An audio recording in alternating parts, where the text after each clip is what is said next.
Bonjour les amis, très heureux de vous retrouver aujourd'hui pour cette nouvelle vidéo de la série 1, épisode 9. Je teste ma sensibilité.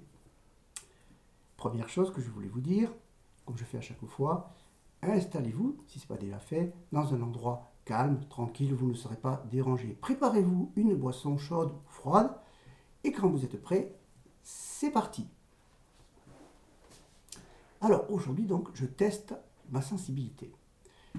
Alors, pour ceux et celles qui sont habitués à mes vidéos, qui les ont déjà vues, vous savez que je vous propose donc de vous situer sur une échelle de 0 à 10. En toute honnêteté, répondez le plus honnêtement possible. Où vous situez-vous par rapport à votre niveau de sensibilité aujourd'hui?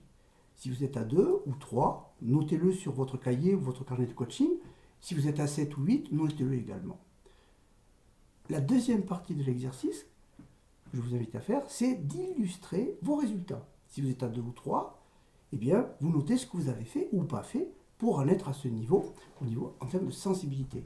Et de la même manière, si vous êtes à 7, 8, 9, eh bien, vous illustrez votre résultat. C'est très important de faire ce travail-là. Sachant que ce test de sensibilité, vous pourrez toujours le refaire ultérieurement pour voir justement votre progression. Puisque l'idée, en fait, de cette échelle, c'est de vous montrer que vous pouvez toujours faire mieux.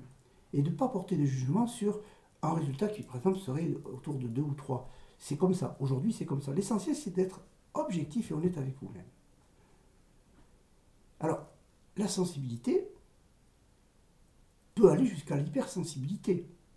Si vous êtes extrêmement sensible, effectivement, vous aurez peut-être des illustrations qui seront intéressantes. En tout cas, ça vous permettra de prendre aussi de la distance par rapport à ça, puisque comme nous sommes tous différents, nous réagissons différemment aux situations.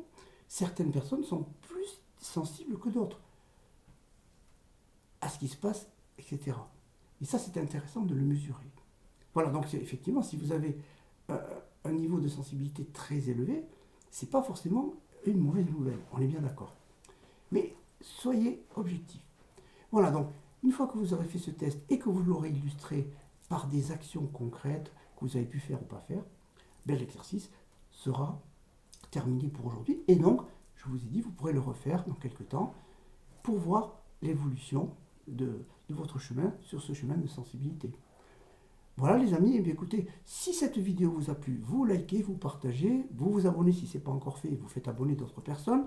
Voilà, je vous invite à le faire pour que le maximum de personnes puissent voir ces vidéos. Et je vous dis à bientôt pour la prochaine vidéo. Ciao!